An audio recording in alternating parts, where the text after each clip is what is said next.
Hey, what's up, everybody? Michael here for episode 2 of the Roundtable.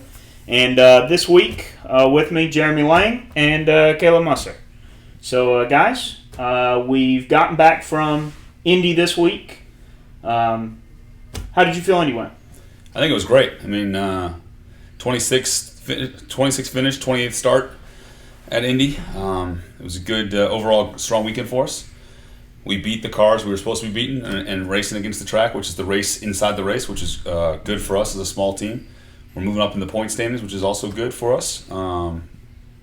Close to cracking the 40th place, which is important for us, having not raced every race, and it's something to be proud of.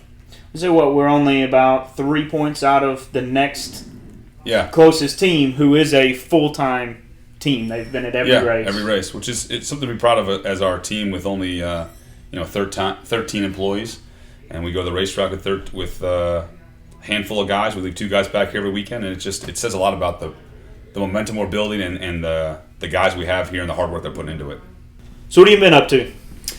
Just making phone calls, sending emails, reaching out to new potential sponsors. I've been having some really good conversations, both for this year as well as 2015 season as well. So just working hard at that. So what all's involved in when you're making phone calls and reaching out to these people? What all's in your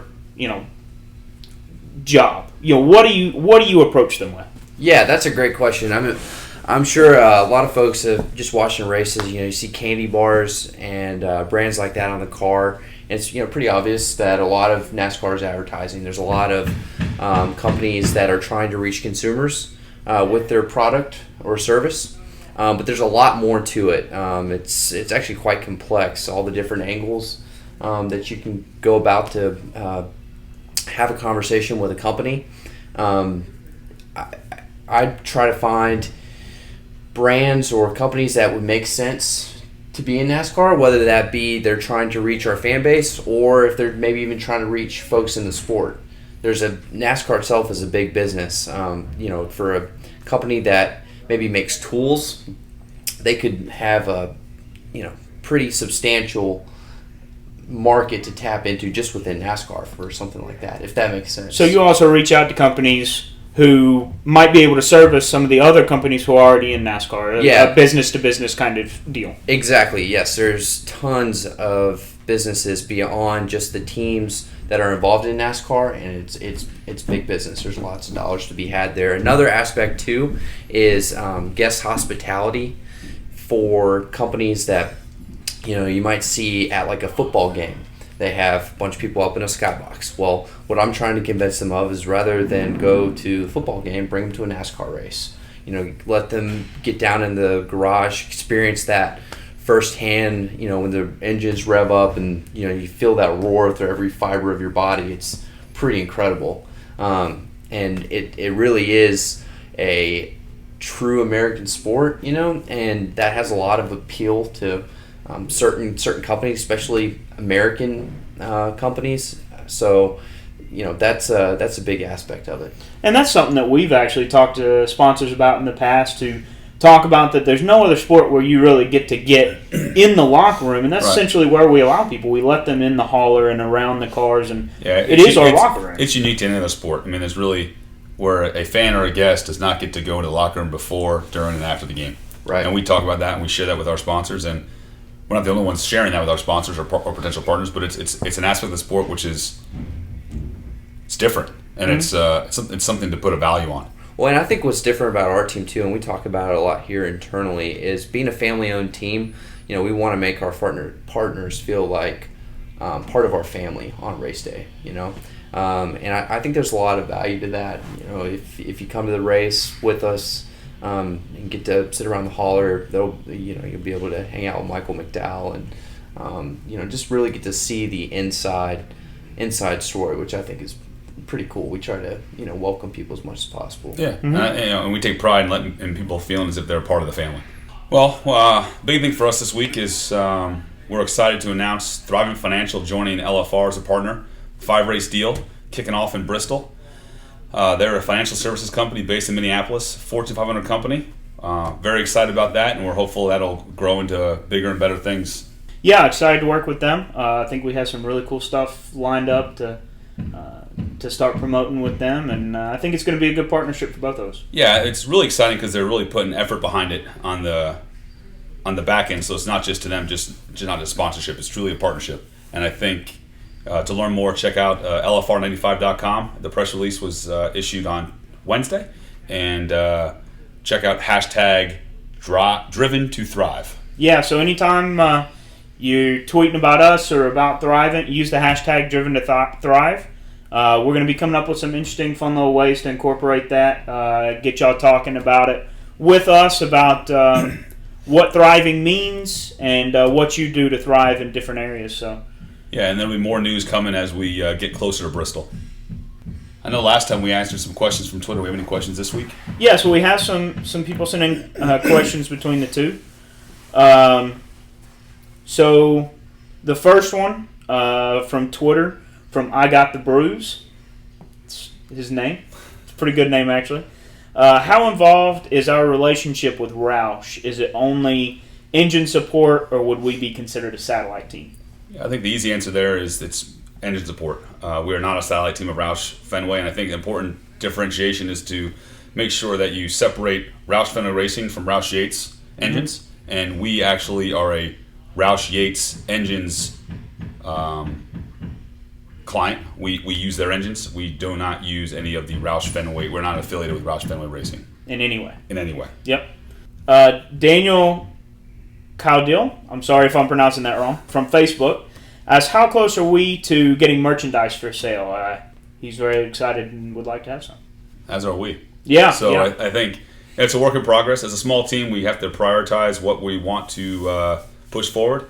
We have a few small selections on our website, but with more partners coming on board, there's more opportunities for us to explore merchandise, from die-cast to T-shirts to hats. So just keep an eye out on the website, and we will make some mentions and push that through Twitter and social media channels, hopefully in the near future.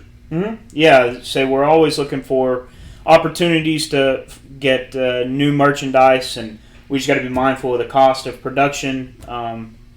Just because you can't make things one at a time, typically you have to order a handful at a time. So for us, being mindful of the money is important, and we're moving in the right direction. Yep, for sure.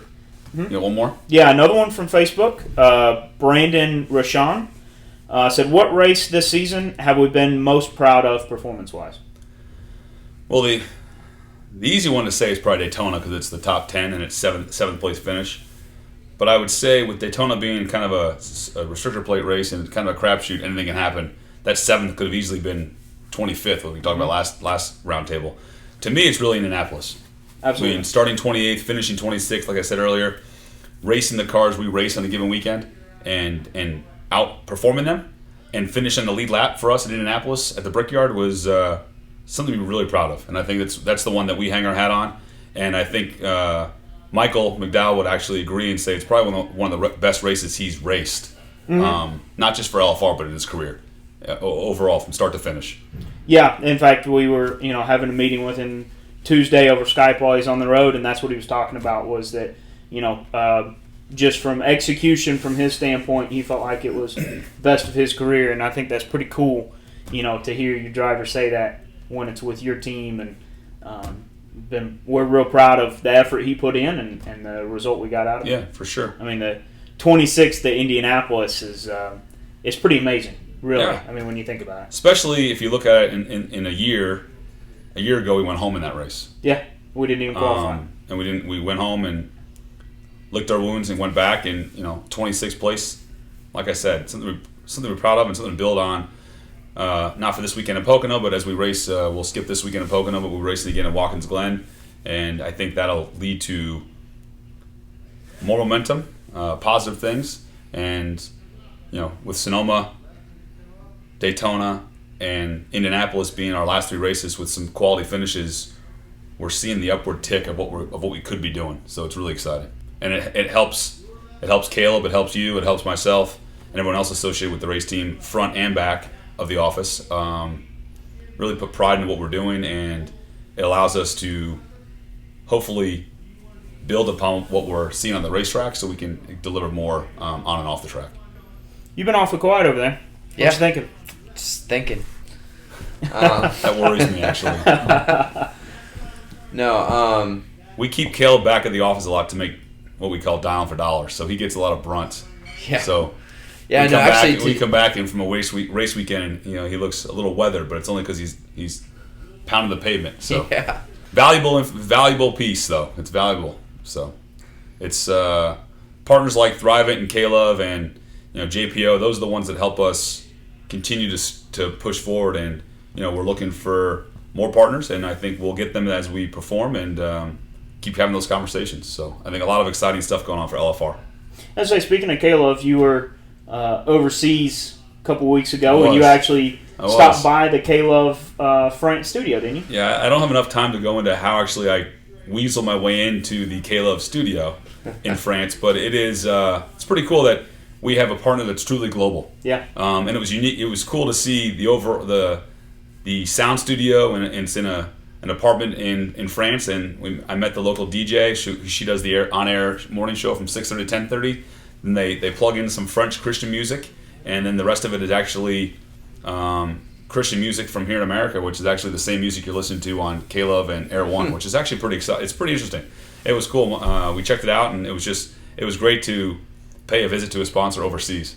Yeah, I think that's cool. It was like you say, to have a international sponsor actually go visit the location. It was definitely exciting. Yeah, I mean, I think that's all we got. I said, if you have any questions, shoot them to us on Facebook, Twitter, and we'll try to answer them on the next one. We'll be doing another one of these here in a couple weeks, probably after Watkins Glen. Yeah, after Watkins Glen, just before Bristol. Yeah. So we'll have more information on Thrivent and what's going on there, and then we'll talk a little about the second half of the season. Looking forward to it. Thank you. Yep, thanks for watching, guys.